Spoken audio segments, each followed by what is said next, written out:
Hi guys, and welcome to the QPR vs Sunderland match preview. So Sunderland are of course looking for a fourth straight win this weekend away from home, Saturday down at QPR. But before we do get into it, I want to again, just as usual, thank you guys for supporting the channel. Of course, last time out against Oxford, I didn't do a review to that game. I did do a preview, and in that preview, I did say that I was actually going to be at the game. I was up in Sunderland for a few days, and then it was my birthday by the time I got back, so we had quite a few things going on there. So by the time I actually got a bit of time to make a video, it was pretty much time to do a preview to the next game. It was far too late to do a review. But I do want to thank you guys for the support. And as usual, as you guys are starting to get it now, while Sunderland are top of the league, you guys are contractually obliged to hit the like button. And Sunderland, as I'm recording this, are still top of the league. So you're hitting like 300 plus likes every video now, every time I say that. So I'm finding it amusing, but I'm also very thankful. But I'm also very thankful for you guys' support anyway. Up in Sunderland, for you guys who know anyway, Sunderland is a very, very special place to me.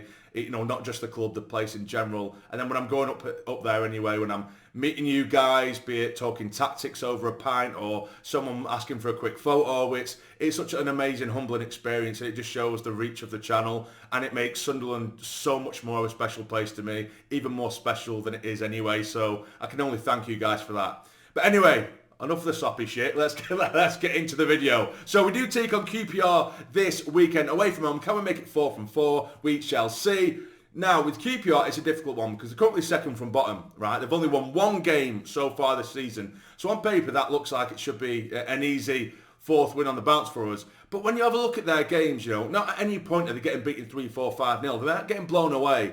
There's a lot of 1-1 draws in there, 0-0s. When they all lose, it's generally a sort of 2-1 or a close game like that. They're not getting absolutely battered. And I'm blind if I said I've watched too much of them this season, but they do make chances. Even when they're losing, they're making a plethora of chances. They bar the last game out when they drew 0-0 against Burnley away from home, which is a difficult task in itself, where I think they conceded 75% possession and Burnley they had 20 plus shots to QPR's 2, but they managed to hold out to a 0-0 draw. So defensively, they can look at themselves very proudly after that game. However, but games prior to that, if you look at almost every game, the general, I know statistics aren't everything. It's all about how many goals you score. But generally, they're looking at, you know, sort of 17, 18, 19, 20 plus shots per game. So reading from that, it just shows that they are creating chances. They're perfectly capable of getting forward, but they're just not clinical and they're very, very poor in front of goal. And if that is the way they're going to play against us, I'm fairly confident that we'll be able to get them on the break, because against a team that will come out so gung-ho, we know how good we can be. Our sort of counter at times is absolutely lethal, and it's amazing to watch. So I do not expect a QPR to sit back and weather the storm. I'm not expecting that at all. I think they're going to come out and try and play, which I'm going to briefly touch upon it. But Oxford, to be fair to them, even though I think that was our most comfortable victory last week against Oxford, to be fair to them, they were trying to play it out. But we were just so incredible on picking up on the second balls, going straight forward, just pinging the ball around. We were a class above in every aspect. And again, that isn't disrespecting Oxford, because they did try to play out. And as soon as they did it, we were bang on them. Job was an absolute rock. Dhannoo was outstanding, dictating the play, Rig getting at them. Both wingers, Easter with that goal, which was insane, by the way. I mean, man, it was just such a professional performance. And just there was times where I was just looking to people next to me and I was just going, holy shit, we're good, which I knew anyway. But, I mean, and that's not just sort of blowing our trumpet, and against an Oxford side that's, granted, wasn't the most difficult this season, but just some of the passages of play, we're pinging triangles all over the shot, but we're actually progressing. It isn't just passing the ball for the sake of passing the ball or keeping the ball for the sake of keeping the ball. Everything was so progressive with it, so quick, one touch, and we're running rings around him. And if QPR do come out and try and press us like that, and we do beat said press, we could be in for a really good day. But if they do really give us a physical press like Luton did, we could be in for a difficult one, because if you do give us a bit of physicality and you don't go in hard against us, we do struggle, and that's what happened with Luton.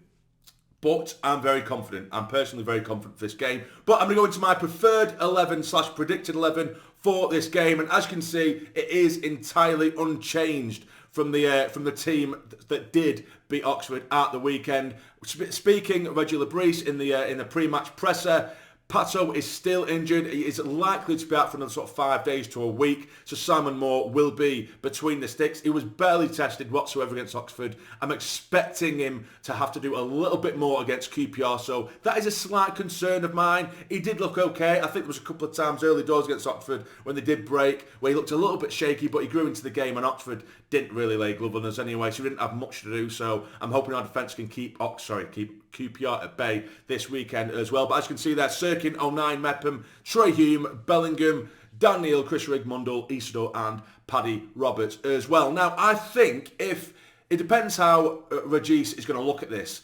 It depends if he believes that QPR are going to really come out and press us a bit. I think he will stick with his team. But if he does think it's just going to be a sort of big physical battle, I think he will withdraw the likes of Paddy Roberts like he did against Luton and put Brown in there, which I wouldn't be opposed against either. But I just think, as much as QPR do like to get forward, if we want to counter the likes of Paddy Roberts, you want him on your team. So I will go entirely unchanged for this game, in my opinion. And also, if it was a circumstance where we were playing, of course we played 3 games on the bounce in the space of 7 days, we won all of them, that's outstanding, fantastic, and we barely rotated at all.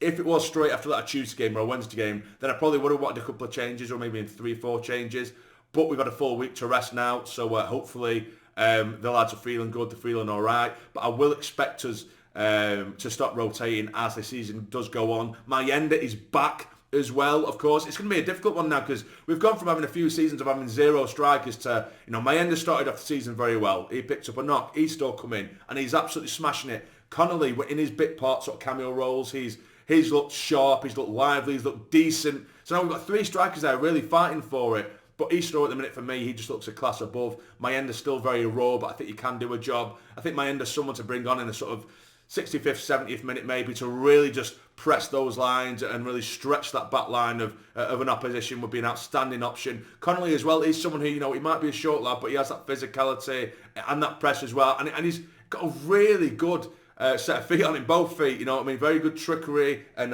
control of the ball. He can hold up the ball for a short lad, as I say. So we have options now, but that is the team I would likely go with. I probably would go unchanged, and then if it isn't going to plan, I'll probably change it relatively early doors to suit the situation.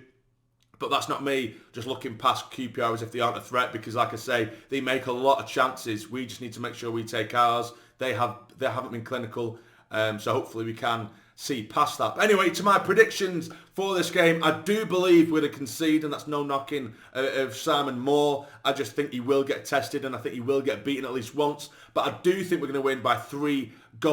I think Isidore's going to score. I think Dan Neil is going to get his first goal of the season, and I think Roberts is going to get in there as well, which will probably be like 1,500 to 1, to be honest with you. But I'd like to see Dan Neil, 2 or 3 times a game now we're seeing him just smash it from distance, and it just goes so wayward.